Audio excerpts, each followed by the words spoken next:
spoštovani, če je kaj vrednota, splošno priznana v teh, lahko rečem, vsaj rahlo zmedenih časih, katere sobivamo v naši državi, potem je to še vedno človeško življenje. Ali če hočete, življenje človeka.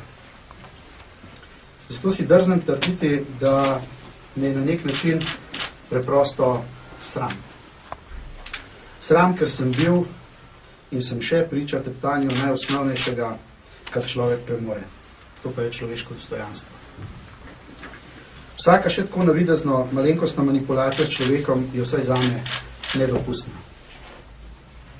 Poročilo, katerega vam bom predstavil, je evidenten dokaz, da malce tudi moja država izgublja lastno kredibilnost in verodostojnost hkrati prav zaradi nedopustne manipulacije s človeškimi usodami. Ko si razvrednotenje človeškega dostojanstva zaradi česarkoli že privoščijo tisti državni uradniki in uradnice, ki bi morali avtomatično in brezpogojno spoštovati človeka in njegove pravice, potem je nekaj v državi hudo in zelo narobe. In prav to narobe skuša tudi upozoriti besedilo poročila, katerega vam želim predstaviti. Torej, Državni zbor je 15. maja 2009 odredil parlamentarno preiskavo za ugotovitev politične odgovornosti nosilcev javnih funkcij, ki so bili odgovorni za pripravo in izvedbo štetja tako imenovanih izbrisanih v letih 2003 in 2009. Komisija zaključuje svoje delo. Danes sem sklical tudi sejo, ki bo naslednjo sredo in na kateri bomo obravnavali to končno poročilo. Iz poročila izhaja nerazumljiva malomarnost pri obravnavi človekovih pravic.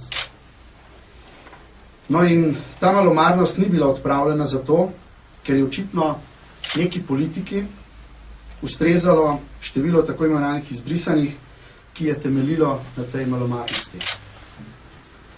Do neutemeljenega povečanja števila tako imenovanih izbrisanih v letu 2009 je prišlo zaradi nestrokovnega dela Ministrstva za notranje zadeve, ki ni upoštevalo dejstva, da informacijski sistem Ministrstva za notranje zadeve ni bil usklajen s podatki iz upravnih enot o osebah, ki so se same odjavile z registra stalnega prebivalstva.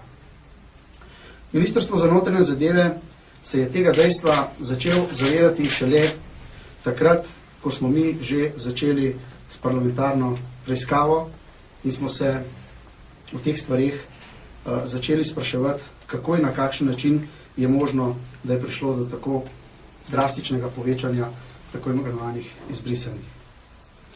Pravo število tako imenovanih izbrisanih oseb je po znanih podatkih 18.305 in ne 25.671.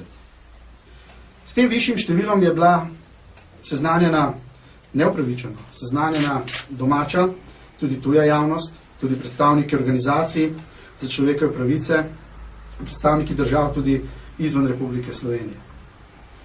Zaradi pravnih posledic za posameznike in državo in odnosa do človekovih pravic je nujno, da Ministrstvo za notranje zadeve poimensko identificira 7366 oseb, kolikor jih vodi preveč kot tako imenovane izbrisane osebe.